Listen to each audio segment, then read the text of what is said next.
My goal and my driving vision is to help people feel amazing in their own skin. As many people as possible that I can help to thrive in their own skin. That's why I do what I do.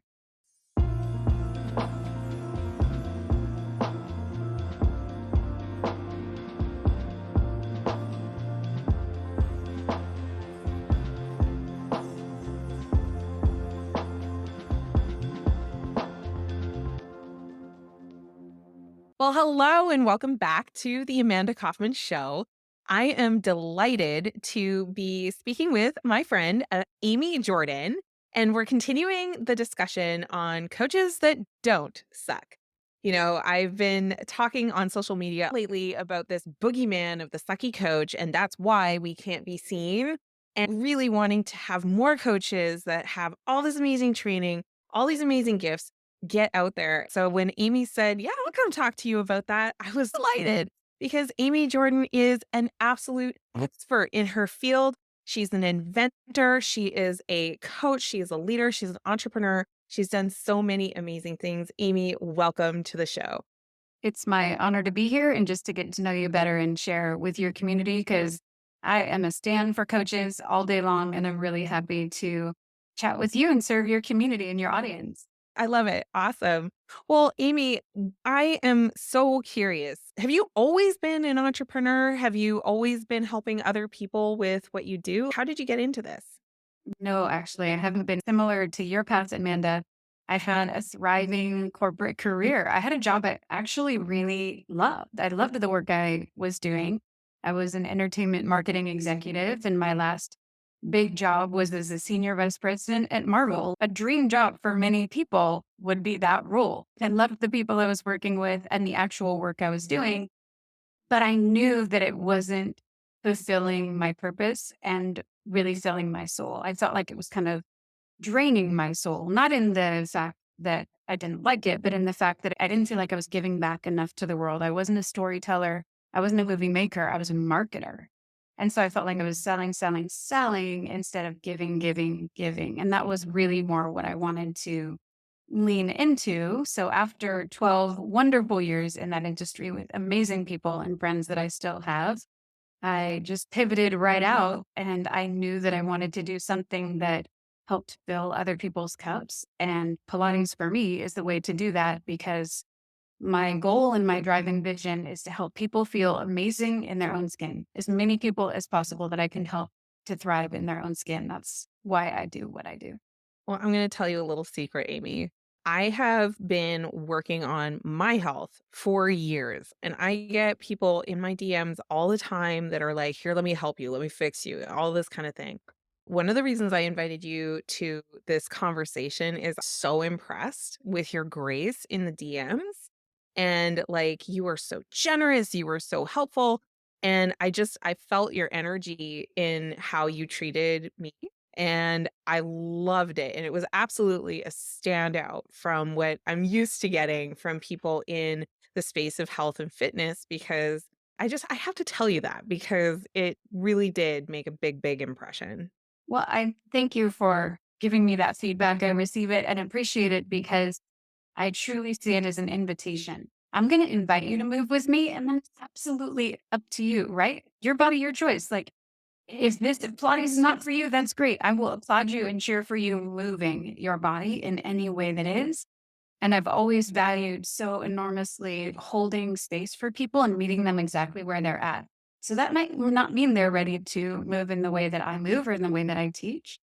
But when they do come into our fold and into our community, we are holding such clear and open space no matter where you're at in your journey. So that might mean someone who is an Olympian. We've worked with many Olympians. It could also mean someone who has not worked out since before COVID. There's so many ways that you can feel challenged in starting movement again that it's so critical and crucial to me to hold open space and open arms for anyone who wants to move with us rather than being like, you really should move with us.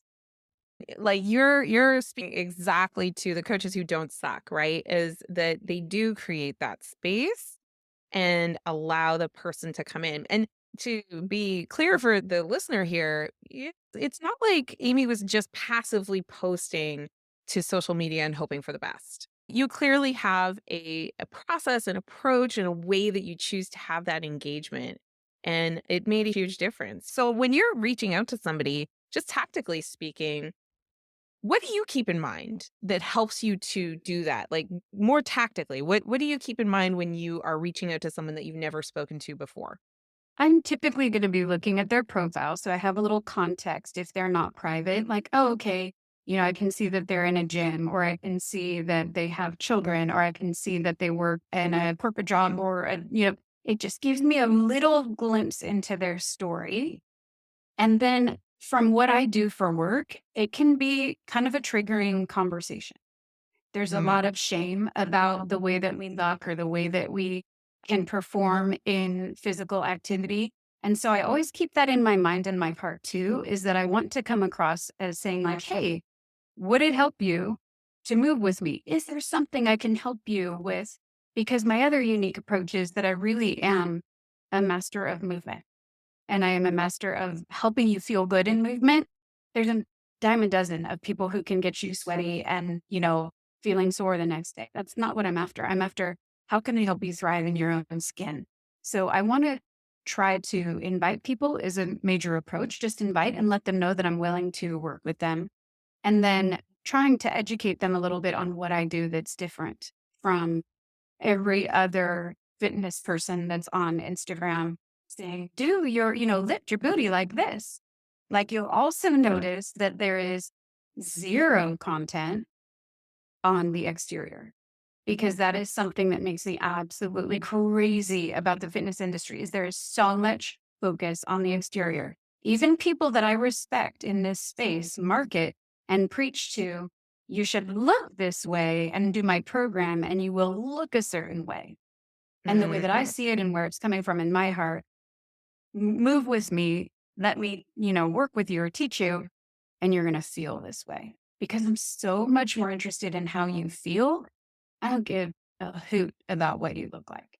So good. Like, if you aren't already taking notes on this podcast, I suggest you hit pause, grab your notepad, and then resume because what Amy's sharing here is absolute gold.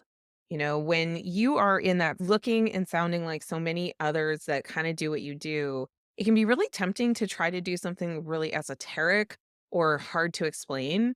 And what I really love about how you this is my distinction. I'm a master of movement. It's about the feeling, right? One of my favorite exercises that I take my clients through is take something that is core to the coaching that you do and then think about what does everybody say?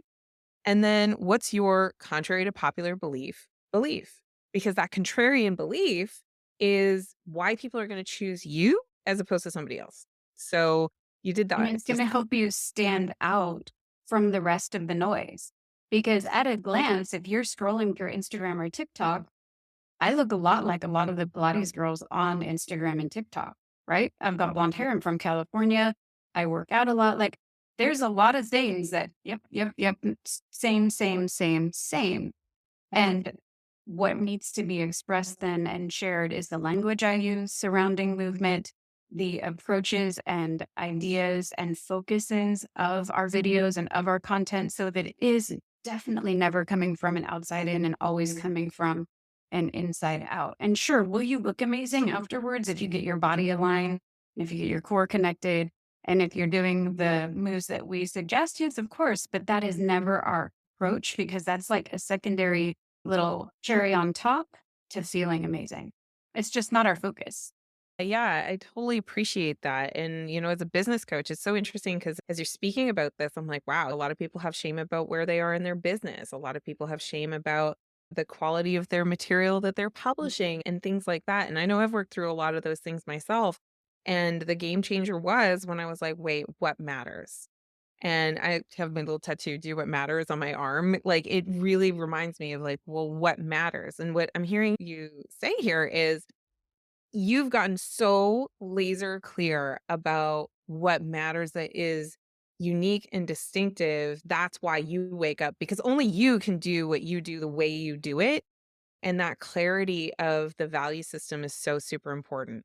I know for me, it was helping people have the confidence and congruence in whatever they're doing. Mm. So I'm a weird business coach in the sense that I actually have an SOP for unwinding your business and getting out of it when you realize you don't belong in this business and Wow, you got to that's go find so alignment elsewhere. interesting. And I Yeah. bet you're the only person that is teaching and coaching this subject matter because everyone else is doing the opposite of building, growing.